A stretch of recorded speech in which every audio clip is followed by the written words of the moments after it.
Okay, now, just want to say hello to a few people in the audience. Excuse me, what's your name? Katie. Katie. What did you have for your evening meal this evening? I had an omelette. An omelette? Yes, cooked by my mum. Okay, it's an omelette made of eggs? Yeah. Which, had they been left alone, would have become little chickens? Possibly. All right, okay. What did you have? Potatoes and fish. Little fish that swims in the sea? Yeah. All right, okay. What did you have? Chicken. A chicken. A bit of a chicken. A bit of a chicken. A bit of a chicken. And what did you have? Chicken as well. Okay, a bit of chicken. What did you have, sir? Steak. Steak. What sort of steak? It's a rare steak. Rare steak. Rare steak, yeah. Fresh in off the field, more or less. Yeah. Okay, what did you have? Some beef. Beef. Okay, that's very interesting. I mean, people clearly enjoy animal products, but what you had for your tea, many people, well, particularly my next guest, would regard as a barbaric kind of thing to do. He says there is absolutely no justification for having body parts in our freezers. He's called for a complete end to all commerce in the flesh of dead animals. In other words, an end to farming. Animals, he says, have the same rights as humans, and we are being racist in our treatment of them. He's sitting beside me, Professor Tom Regan. You're very welcome to the program. Thank you very much. Thank you. Now, what's interesting, Tom, about you is that you used to be a butcher. That's true. And first, let me thank you for the opportunity to be here and to express my ideas. But yeah, when I was growing up in the industrial part of Pittsburgh, Pennsylvania, back in the States, I came from a meat and potatoes family. Yeah. And for my father, having meat on the table was a sign that he was succeeding. He was living the American dream. And so when I was in college to earn money to help pay the bills for college, I worked as a butcher. And it wasn't anything that I thought about as something raising any kind of ethical question for me at all. What brought about the change? Well, so far as I have an insight into that, it was a combination of factors, but the most important thing was my wife, who's Nancy Reagan, by the way. I always tell people that, I'm married to Nancy Reagan, but my wife Nancy and I were active in the anti-war movement during the Vietnam period. And we were thinking that America should not be involved in that war because it involved violence that we didn't think could be justified. And during that period, we thought about other aspects of our life that might involve violence. And we read Gandhi's work, and Gandhi basically spoke from the page to us, so to speak, and said, if you think that violence against human beings is wrong, if you can't justify it, how can you justify those dead body parts you mentioned in your freezer? What's the necessity of that in your life? And if you can justify that, please tell me, Professor Reagan, so to speak. And if not, think about it. And so we thought about it, and we couldn't find a good reason that would justify that kind of violence. What is the argument you have, though? I mean, from time immemorial, in the Bible, Old Testament, New Testament, people have been killing the animals of the earth or taking the fish from the sea in order to provide nourishment for them and their families. Sure. Well, first off, actually, in the Bible, if we talk about the Bible, and then I'll talk about the other question, part of the question you asked. But in the Bible, if you actually look at what's said in Eden, when Adam and Eve are in Eden, before the fall, before the disobedience, if you look at the diet that's given to human beings in that state of perfection, this is what God hoped for, the best for human beings. It was actually a vegan diet. It was herbs and nuts and berries and the like. How do we know this? Well, it says it in Genesis, verse 129. Did he not give them dominion over all the creatures of the earth? No, this is after the fall. This is after the period of disobedience and the expulsion from the garden. But I mean, can I just interrupt you to say that, an apple a day keeps the doctor away, but Eve was told by the Lord to stay away from apples. So, I mean, I don't think we should go too far down that road. It's just that killing the fatted calf, the sacrificial lamb, the loaves and the fishes, it's all there. Well, I only want to say that that's half of the story, not the whole story. So to the extent that you want to bring the Bible in, the Bible is a mixed message. But the more fundamental point, I think, is this, that we don't think that we find out how we should live by finding out how others have lived in the past. We don't usually make that inference. We don't think that we should be not having our television sets and not using our computers and so on because our ancestors didn't do that. We don't think that we should continue to practice slavery today in America because our ancestors did that. We don't usually reason from the past as a basis for what we should do in the present.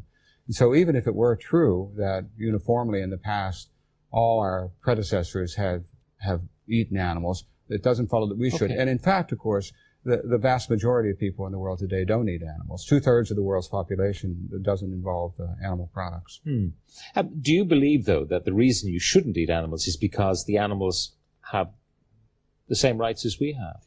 I don't think they have all the same rights, and no animal rights person thinks that, Pat. I think that we don't think they should have the right to vote, and we don't think they should have the right to divorce, and we don't think they should have those sorts of rights. What we do think is really very simple. We think that they should have we should recognize the right to be treated with respect in their case that we recognize in your case. And what that means in particular is this. If everybody in the audience would benefit by exploiting you, I would stand up and defend you and say this is not a justified treatment of you just because others are going to benefit. That's what the right to be treated with respect involves. So similarly, what an animal rights person thinks is that other animals should not be treated in the way we treat them just because we're going to benefit from doing it, because we find it convenient, because we find it economically advantageous, because we find it customary, because we find it enjoyable. Those are not sufficiently good reasons to violate somebody's rights. Where do you stop coming down? I mean, lots of people would say, I would never eat an ape because, they're so like us. Sure. And other people say, I'd never eat my pet dog because I know my dog has an intelligence and I like my dog and my dog likes me. Sure. But what about the wasp? What about the mosquito? Right. Where do you stop in terms of affording respect to other living creatures on the earth? I think that is a profoundly difficult question, and I always say that wherever you draw the line, draw it with a pencil, because you might want to erase it because you find something out that you didn't know before. But where do you draw the line? Yeah, where I draw the line is with animals where we have sufficiently good reason to think that they're not only in the world, but aware of the world, and aware of what happens to them, and that what happens to them matters to them, and in particular, that they can experience pain and pleasure, fear, and relief.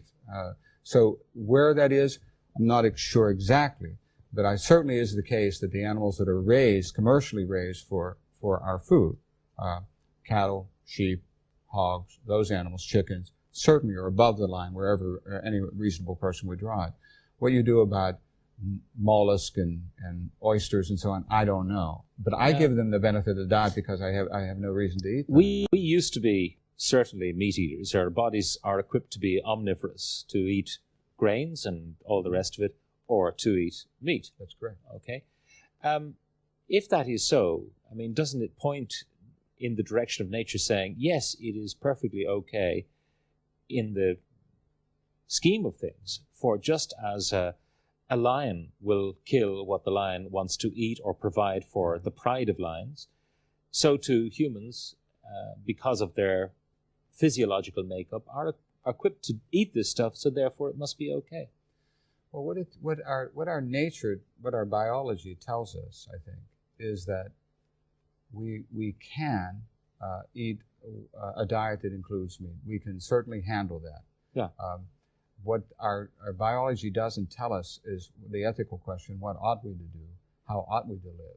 We can never infer that we ought to live a certain way because we can live a certain way. All that gives us is the question of the choice.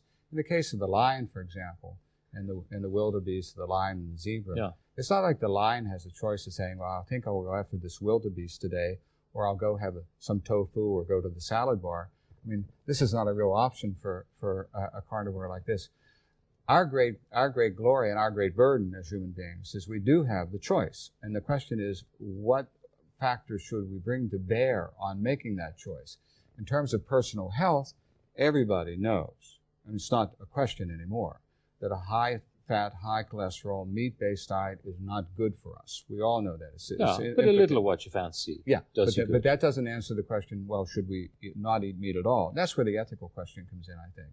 And so all I'm saying here is that the mere fact that we can eat meat doesn't mean that we should eat meat. Okay, so you draw the line. I mean, would you eat lobster? I would not, no. And as I say, my basis is, where do you have sufficiently good reason to think that this animal is not only in the world, but aware of the world? And I think that is a difficult question. And if you take the wildebeest you talked about, or a gazelle, and you look at all these nature programs on the National Geographic Channel, as all of us do from time to time, and the lion chases the gazelle, and the gazelle runs away and escapes. It never ceases to amaze me how quickly the gazelle settles down and starts eating the grass again. Now, if that happened to me, I wouldn't hang around where the lion's hanging around. I'd be gone. So it seems to tell us something about, what you're talking about. The gazelle can feel fear. It doesn't have the same effect on the gazelle as it would have on us.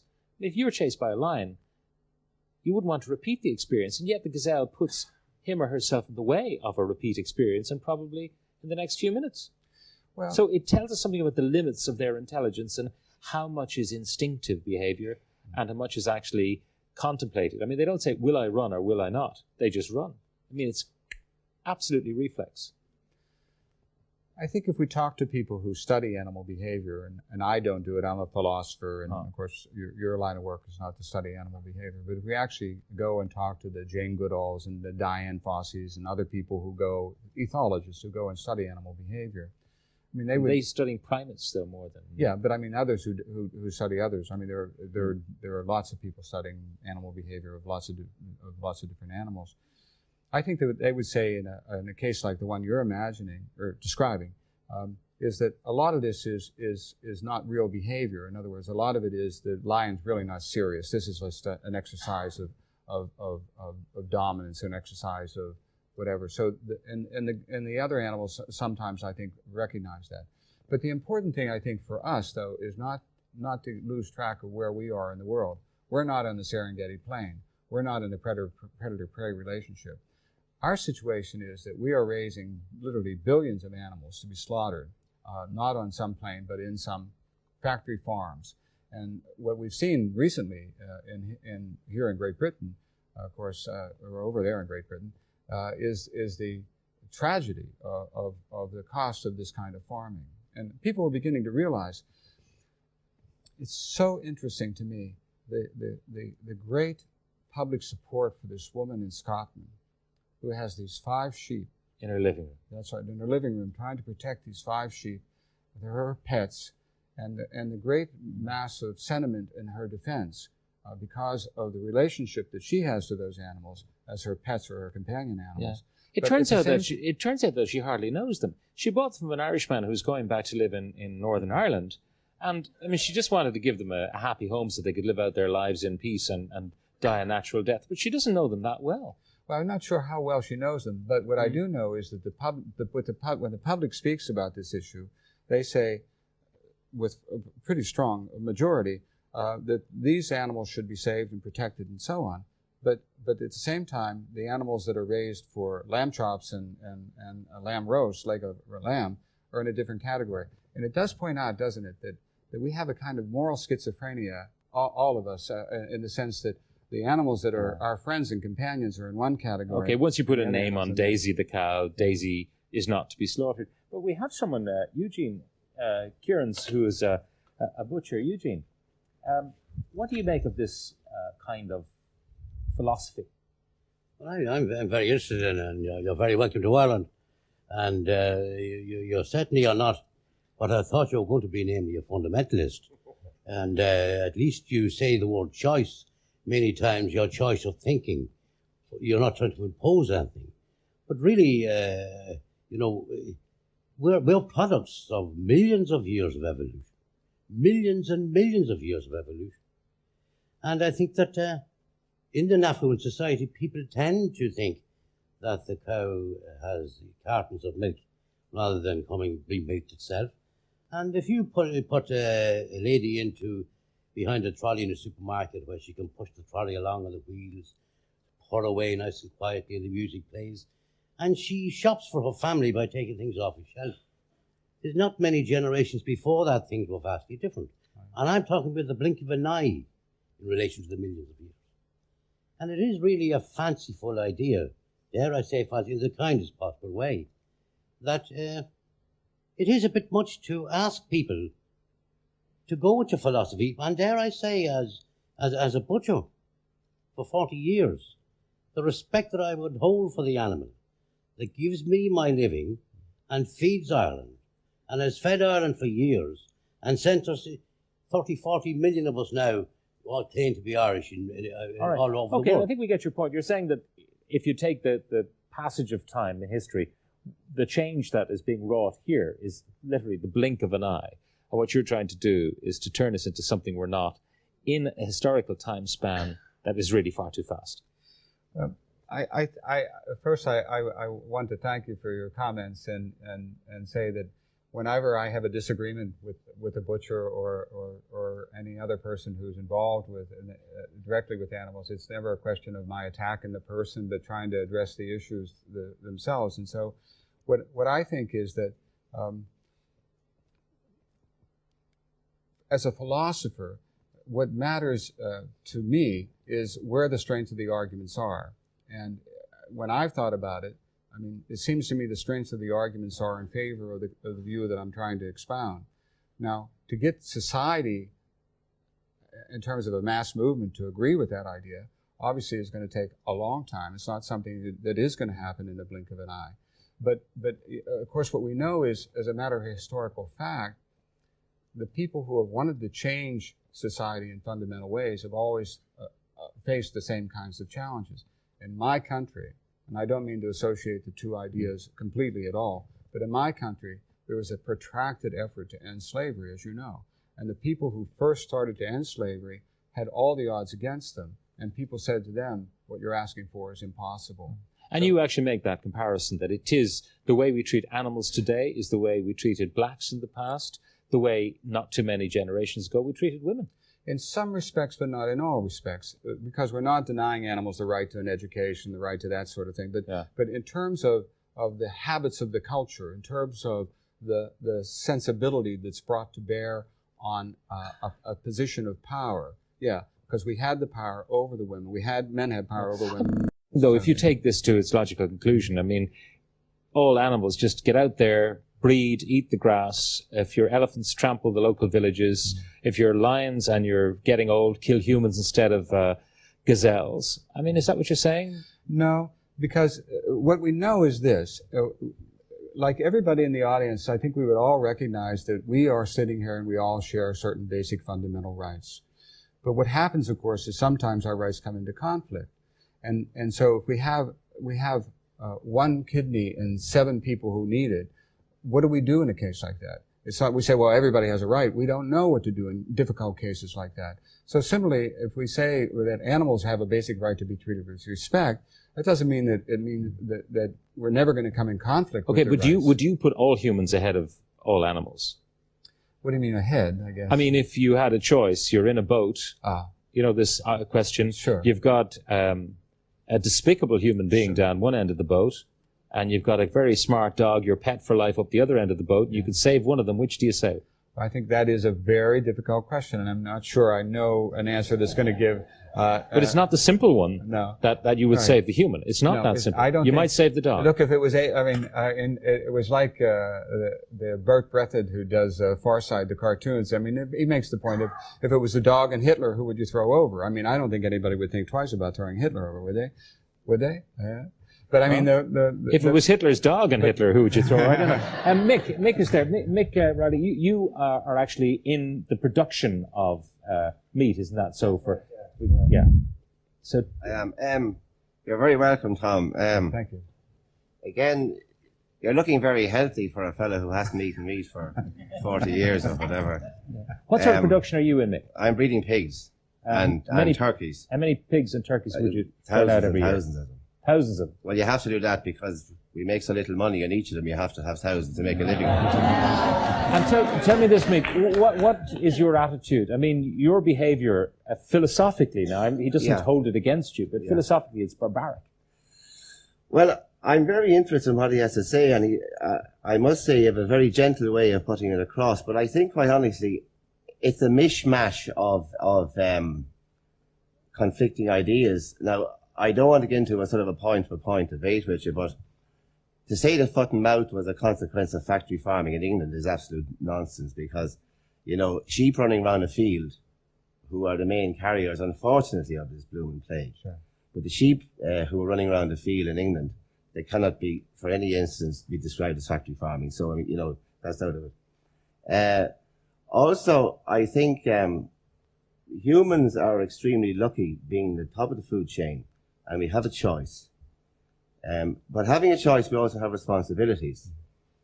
Now, I think it's wrong to assume that there's an act of violence committed towards an animal when he or she is being prepared for the food chain. They're reared properly, they're reared humanely, they're treated properly and fed, etc. Because if you don't do that, they're not going to grow properly anyway. And it's not a violent end. It's because the animal has no consciousness like we have. I think that's very important. The gazelle didn't run away from the lion, as Pat was saying, because the gazelle had no consciousness of that this lion is going to have me for breakfast in the morning. The gazelle was just saying, here's a lion, maybe he's going to chase me, get out of his way, he doesn't like the smell of pepper for a while. There's no consciousness on the animal's part. Luckily, we humans have. Now, the other thing is, if we give rights to animals, right, they have choice, they can go to discos or, well, they can't vote, like you say, and quite rightly. But if they have, if we bestow some rights on animals, and we say, right, we go down the line to, let's say, dogs and cats and pigs and cattle and sheep, which would be the first ones I think we would go for, which would be terrific. But how the hell do you stop the cat chasing the mouse then? You see, the animals then don't bestow rights on other animals, and there's no respect. All right, so yeah, what about it'd be that? a waste of time, quite It's a frankly. good point, Mick. We're at the top, and you're asking us to bestow rights on these creatures that are down below us in the order of things. But the fox doesn't give the chicken any rights. The cat doesn't give the mouse any rights, or the little bird in the tree. The magpie gives nobody rights, as far as we can figure it out.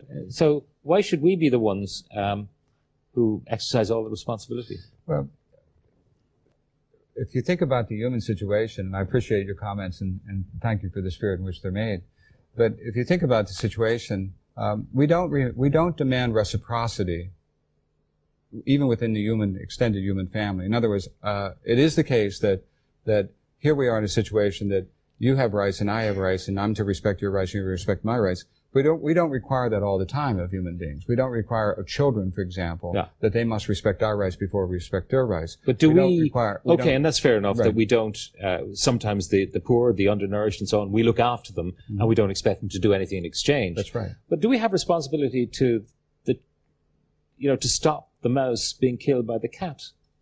I mean, that is violent. It's what a way to go, being eaten by a cat, or even played with by a cat, not even eaten. Yeah. I think in the case of predator-prey relationships, that is, in the case where there are natural predators against natural prey, that's a disanalogous situation to ours. In the case of predator-prey relationships, what happens 99% of the time is the prey is able to get away from the predator. I mean, if that were not the case, there would not be any prey left for the predators to go after. So it's a gamble. So the point is, that what we have in the predator-prey relationship, or we have individuals who are capable of taking care of themselves without our having to take care of them. So we don't have to intervene in that. But I want to go back to, if I may, to the question about the lifeboat. What do you do in a lifeboat situation? What's important about that is not only asking the question, well, what do you do in an extreme case like that? What do you do in an extreme case like that?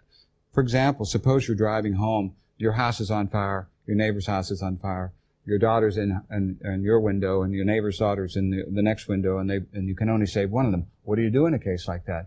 It seems to me we'd all say, well, you save your daughter, of course. But that doesn't mean we think, well, you have no obligations to your neighbor's daughter, or that somehow she's not on the moral map.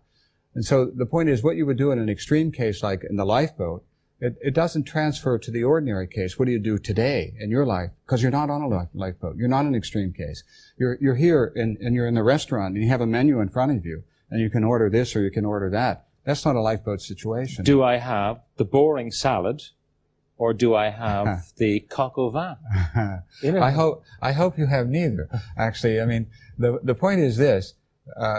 Growing up in the meat and potatoes family like I did, I thought about vegetarianism like this. There was a salad and a baked potato and a steak. And what was left is you took the steak off and you had the salad and the baked potato. And it's more interesting. But vegetarian's more interesting. Dorothy, you're a meat eater. Absolutely. I mean, I actually like to name my food. I like to personally pick out the lobsters that I eat and call them all Mr. Pinchy. and really enjoy actually eating them. You have no guilt about selecting one of those 10 absolutely. And lobsters see, this for thing, death. nobody involved in this argument actually said the primary function, which is that we eat meat because we can. It's as simple as that. And I mean, Tom can come up with sort of his various different arguments, and the butchers come up there for sort of statistical proof, whatever. We eat meat because we like to eat meat, and there is certainly the idea of actually saying that animals have rights is completely ludicrous. We might have certain responsibilities towards animals because we're at the top of the food chain. And there's almost this sort of human guilt, it's like a PC, species basis, that we're top of the food chain. We will eat things all the time. And personally, I actually quite like going to, I'd like to lick a cow to make sure that it's ripe before I have a steak, kind of thing. Just to be, and I don't really have a moral problem with that whatsoever. And I have to say, what we're getting is a brilliant sugar-coated version of the animal rights movement tonight. And I have to say, I have to compliment you, Tom. You're doing a fantastic version, because I know your work and I've gone through your websites and stuff like that, and we are not seeing the extreme, and the logical conclusion that are the views that are coming through from this, you know. But no, you see, there is no moral responsibility for us not to eat meat. It doesn't even come within our moral framework whatsoever. Now, the thing is, when on a basic level, because we have evolved so far beyond, you don't want to basically sort of beaten up some animal before you kill it. But we like meat. It's simple as that. As a species, we like to eat meat. Kids instinctively will like to snack in a burger or whatever. And you can bring in all the health arguments you want or whatever, but don't try and put it into some sort of philosophical thing, because Nietzsche will then come around and say exactly the opposite of what you're saying. Okay, there's a lady behind there. Yes, what do you want to say? Well, I'm hearing a lot about evolution tonight, and after hearing the last speaker, I'm not so sure we've evolved so far, quite frankly. Most people, I think, would cringe at the sight of an animal being treated cruelly. If their dog, for example, was treated cruelly, they would try to stop it immediately. I have visited intensive pig units. I grew up on a farm, and I know this is a cliche, but I think it's very true. If slaughterhouses had glass walls, I think most people would be vegetarian, because I don't think there are many people like that who enjoy the fact that what they're putting into their mouth has suffered before it was actually killed, or that it has lived a bad life. And I think we have to believe in the innate goodness of people, and we have to inform people about what's going on. And I think education is the key. Ian? That's a classic example of the horribly intellectually smug attitude that you tend to get from an awful lot of vegetarians. Answer the question. No, the thing about it is, right, I mean, you can say, for example, oh, it's not nice to actually kill an animal. Of course it's not nice to kill an animal. Nobody wants to see an animal being killed. Well, then don't But eat it. No, but that's basically like saying, I mean, if I see a woman having a child, it's not a nice process. It's not going to stop me having sex. This is one of those things. God help the woman. You go through ludicrous bunkum arguments. Of course, nobody wants to see a bullet going through a cow's head or whatever. But these things happen, and it's a process that we have to. They don't happen Are we prepared naturally. to accept it? Sorry. Yes, I am. As a person who's conscious, quite happy to accept that fact. And yes, I will pick out a lobster that's alive, and I will throw it into the pot. Yeah. And I had a beautiful fillet steak tonight, and I sat there and I was thinking, coming on, and went, that cow died for a good reason, because I had a bloody good meal and it was worth it, you know. Can I just ask, Nuala, the question about what would happen to the animal in the end? Would they all die of old age? I mean, I've often wondered why you don't see ancient robins in the garden, with grey feathers. And the reality is that once they become infirm, they are either killed by crows or eaten by foxes or whatever. They have a pretty nasty death in the end. Well, Pat, I don't think you have to worry. You don't have to worry about Donnybrook being overrun by cows or anything like that. I mean, these animals exist in large quantities because we breed them for that purpose. Yeah. And we, frankly, I suppose, don't know what would happen because we never let them live their lives. No, what I'm saying is that if you were to allow, for example, the sheep on the mountain, and they're going to die naturally, many of them would die in drains when they're too old to pick themselves up. All I'm saying is that they're going to end, as we all are, one way or the other. And there is a view that says a humane, quick death in your prime is actually preferable. So that's why we eat meat. Preferable. No, I'm just suggesting that to you. Is preferable to being devoured. No, if you listen to the point I'm making, it's preferable to being devoured while still half alive by one of the predators in nature. That's an argument. Well, it's an argument, Pat, but I don't think it holds much water, frankly, because these animals, for the most part, especially poultry and pigs, live completely unnatural lives in totally artificial situations. Mick, you're one of the people who's accused of that. We can talk all night about blood and guts and gore and everything, which is not a pretty scene. I'm sure if somebody was taking out your appendix, it wouldn't necessarily be sort of make front page news. If you put a glass wall around save your life. If you put a glass wall around an operating theatre, these things exist, these things go on. like I said before, I mean, the animal, fortunately for it, has no consciousness of impending death. You know, it's done humanely. Now, luckily, we have a choice in all this. I can do as Tom does. I can eat, I presume, beans or cabbage or lettuce, whatever, fine, and lentils. I don't like that stuff. I would eat a certain amount of it, yes, but I would like some fish. I would like some beef. I'd have steak like I had this evening. Some eggs, chicken, whatever. I mean, we're extremely fortunate. Now, Tom also said, and this is where, if you want a bit of tragedy in it, he said that 2/3 of the people on the planet don't get meat. And I think that's an appalling situation. But it's the reason they can't get it is not by choice, unfortunately. It's because of the economic problems which we have in the world, some of which are created by perhaps the country that you came from yourself. Now, and I don't want to start a political argument here, but, you know, we are extremely fortunate in the first world to have a choice. If you like eggs, or if you like steak, if you like lettuce, by all means eat it. Now, don't gorge on it. I mean, balance it up so that at least you have a little bit of everything. Okay. And that's what makes it interesting. Right, Tom. Yeah. You've heard the arguments. I've heard an awful lot, yeah. And I think what I've heard is stated several times is we eat meat because we can eat meat. We eat meat because we enjoy eating meat. But, I mean, I don't think that really addresses any moral issue. I mean, just because you can do something, you enjoy do something, doesn't answer any question about whether you should do it. I mean, you just can't make that inference. You need an independent argument. I'm not saying you don't have an argument, just saying that's not an argument for eating meat, that I can. The other thing is the suggestion that what I'm giving is a sugar-coated version of animal rights. I'm giving my version of animal rights. I'm not giving the sugar-coated version of animal rights. I mean, there is a media conception, a popular conception of animal rights as a bunch of thugs, lawbreakers, or Three Stooges activists running through the streets naked or throwing pies in people's faces or something like that. That's not what I represent. I mean, and what's very important for everybody in the audience and everybody watching the show is not to think that there is just a monolithic animal rights movement that is represented by the media. Okay. In all due respect to the media. One last question to you, Tom, and before we conclude, and that is the theory now that the reason we evolved from the apes is that we developed the ability to use weapons and kill prey. And it was the extra protein provided by meat which allowed our brains to grow and allowed us to become what we are. Isn't that a telling argument in favor of eating meat? You know, I don't think so, because what that would show once more is that, if true, is that something happened in the past that involved our killing animals to arrive at a certain level of evolution. But it doesn't follow that because this has happened in the past, we have to continue to do it in the present or into the future. Tom Regan, thank you very much for being with us tonight. Thank you very Tom much. Regan. All right. Food for thought, I think you'll agree, from Professor Tom Regan. That's all we've time for. Back on the radio Monday morning, not at 10, but at 9 on Bank Holiday Monday. Back here next Friday night. Hope you enjoy the show. Good night.